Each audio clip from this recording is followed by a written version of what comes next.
বছর ঘুরে এসে গেছে পবিত্র ঈদ উল ফিতর। সবাইকে ঈদ মোবারক। খুশির এই সকালে চলছে ঈদের জামাত। ভেদাভেদ ভুলে এক কাতারে সামিল হয়েছেন সবাই। দর্শক, আমরা সেই খবর জেনে নেব আমাদের সহকর্মীদের কাছ থেকে। শুরুতেই জাতীয় ঈদগাহ ময়দানে রয়েছেন সহকর্মী মাহফুজ মিশু। সেখানকার সবশেষ তথ্য জানাবো আপনাদের। মিশু, জাতীয় ঈদগাহ ময়দানে তো প্রধান জামাত শুরু হবে 8:30টায়। এই মুহূর্তে সেখানে কি চলছে, সব মিলিয়ে কি পরিবেশ দেখতে পাচ্ছেন জানাবেন আমাদের। মিশু, ঈদ মোবারক। সেই সঙ্গে ঈদ মোবারক শাওন। এই মুহূর্তে নামাজের ধরেন আরও প্রায় আধা ঘন্টা বাকি। একটু পরেই প্রধান উপদেষ্টা ডক্টর মোহাম্মদ ইউনূস এখানে আসবেন, তিনি নামাজে অংশ নেবেন। আমি যদি আপনাদেরকে দেখাতে পারি তাহলে একেবারে আমার এই পাশটাই হচ্ছে মৎস্য ভবন, এদিকটাই কতদূর চলে গেছে ভিড় ঠিক দেখা যাচ্ছে না, সম্ভবত শাহবাগ, এদিকে প্রেস ক্লাব, চারিদিক থেকে কিন্তু মানুষের একটা উপচে পড়া ভিড়। আপনি জানেন যে এক মাসের সিয়াম সাধনার পরে মুসল্লিরা আজকের ঈদ জামাতে অংশ নিতে আসছেন এবং তারা বিশ্বাস করেন যে বড় জামাতে অংশ নিলে বড় জামাতে নামাজ পড়ার সুযোগ পেতে চান মুসল্লিরা, এবং তাতে বেশি সওয়াবের আশায় হাজারো মুসল্লি কিন্তু আসছেন এবং যে যেদিক থেকে পারছেন তারা আসছেন। এবং এখন যে ভিড়টি আপনি 8টা নাগাদ দেখতে পাচ্ছেন শাওন, 6:30 থেকে কিন্তু একই রকমের ভিড় আমরা দেখেছি। যদিও 7:30 থেকে এই রোডে সব ধরনের শৃঙ্খলভাবে মুসল্লিরা আসছেন। এবং যেহেতু এখানে প্রধান উপদেষ্টা সহ বিভিন্ন দেশের মুসলিম দেশের রাষ্ট্রদূত, উপদেষ্টা পরিষদের সদস্য, বিভিন্ন রাজনৈতিক নেতৃবৃন্দ সহ বিভিন্ন মানুষজন আসবে, ফলে এখানে নিরাপত্তার যে আয়োজন সেটিও কিন্তু চোখে পড়বার মতো। প্রত্যেক মুসল্লিকে চেকিং এর মধ্য দিয়ে কিন্তু তাদেরকে যেতে হচ্ছে। এবং আমরা দু একজন মুসল্লির সঙ্গে কথা বলার চেষ্টা করি যে ভাই, বড় জামাতে নামাজ পড়ার একটা আকাঙ্ক্ষা মুসল্লিদের থাকে, বিশেষ করে আমাদের, এটা কেন থাকে? এটা থাকে আসলে আমরা সবাই মন থেকে আসলে চাই যাতে সবাই একে অপরের সাথে থাকতে পারি, বড় আকারে থাকতে পারি, বড় পরিসরে ঐক্যবদ্ধ থাকতে পারি। এটার জন্যই মূলত সবাই আসে। আর 30 দিন রোজা রাখার পরে সবার মনটা এমনি নরম হয়ে যায়, সবাই একত্রে আসি, নামাজ পড়ি, এটা অন্যরকম একটা ফিলিংস। অনেক ধন্যবাদ। জি শাওন, আপনি শুনছিলেন একজন মুসল্লি বলছিলেন যে এই যে একত্রিত থাকা, যুথবদ্ধ থাকা, ঐক্যবদ্ধ থাকা এবং সবাই মিলে একসঙ্গে থাকা, সেটি সম্ভবত এবারে ঈদের আরেকটি নতুন প্রার্থনা মানুষের। আমরা আরো দু একজনের সঙ্গে কথা বলতে চাই। ভাই, আল্লাহর কাছে কি প্রার্থনা করছেন?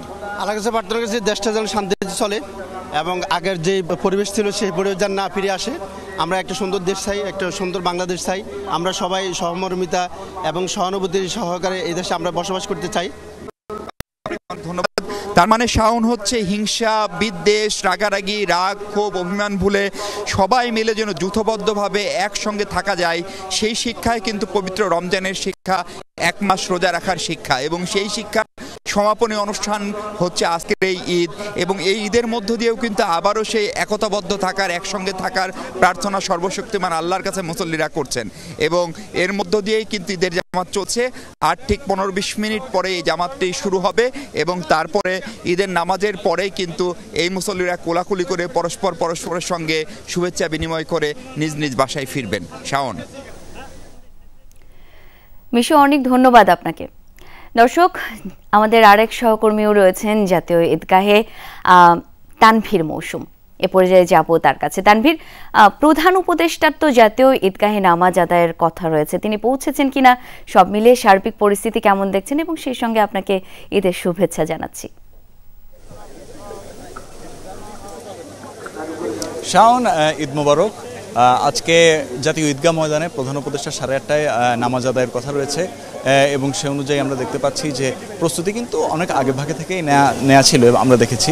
এবং আজকে সকাল থেকেই যদি বলি, এখানে একটা অন্যরকম কর্মযজ্ঞ এবং মানুষের যে উপচে পড়া ভিড়, সেটি কিন্তু একটা অন্যরকম দোতনা সৃষ্টি করেছে।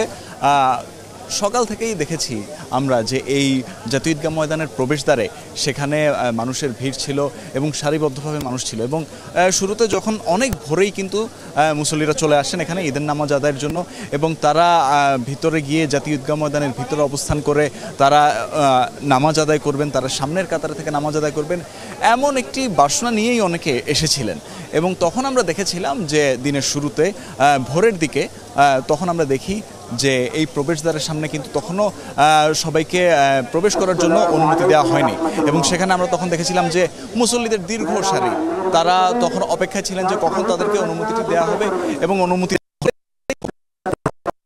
তারা ঈদগাহ প্রবেশ করবেন এবং যার যার কাতারে সরাসরি তারা পবিত্র ঈদের নামাজ আদায় করবেন। এবং সেখান থেকে আমরা পরবর্তীতে দেখি যে এই জাতীয় ঈদগাহ ময়দানের প্রবেশদ্বার খুলে দেওয়া হয় এবং তারপর সবার ভিতরে একটা চাঞ্চল্য সৃষ্টি হয় এবং তখন কিছুটা হুড়োহুড়িও ছিল, কারণ সামনের কাতারে থেকে নামাজ আদায়ের একটি ইচ্ছা আসলে সব মুসল্লিরই থাকে, এবারে হৃদয় সেটির ব্যতিক্রম নয়, সেটাও কিন্তু এখানে দেখা গিয়েছে। এবং তারপর পরবর্তীতে আমরা দেখি যে আসলে সেই দীর্ঘ সারিটি পরবর্তীতে কেটে যায় এবং ভিতরের দিকে প্রবেশ করতে থাকেন মুসল্লিরা। এরপর ধীরে ধীরে তারপরও বেশ কিছুটা সময় ধরে আমরা দেখেছি যে যান চলাচল অব্যাহত ছিল, বাস ট্রাক সহ বিভিন্ন যে সকল যানবাহনগুলো সেগুলো কিন্তু জাতীয় ঈদগাহ ময়দানের সামনে দিয়ে চলাচল করছিল এবং অতিক্রম করছিল। তবে এরপর আরও কিছুটা সময় পরবর্তীতে কিন্তু এখানে যান চলাচলটা এখানে নিষিদ্ধ করে দেওয়া হয় এবং এরপর আমরা দেখেছি যে এখানে তখন এই যে পুরো জাতীয় ঈদগাহ ময়দান এলাকা, এই পুরো এলাকাটি কিন্তু কানায় কানায় ভর্তি হয়ে গেছে এবং এখনও কিন্তু আমরা দেখতে পাচ্ছি যে আসলে প্রচুর পরিমাণে মুসল্লি আসছেন এবং এখানে তিল ধারণের ঠাঁই নেই। সেই সুদূর আমরা দেখছি যে সেই প্রেস ক্লাবের ও জায়গাটা থেকেও দেখছি যে আসলে সেখান থেকে আসলে দীর্ঘ সারি ধরে মুসল্লিরা আসছেন। তারা আজকে জাতীয় ঈদগাহ ময়দানে সারিবদ্ধভাবে প্রবেশ করবেন এবং এখানে তারা প্রবেশ করার পর তারা একসাথে সবাই মিলে ঈদের নামাজটি আদায় করবেন। শাওন, তানভীর, অনেক ধন্যবাদ আপনাকে।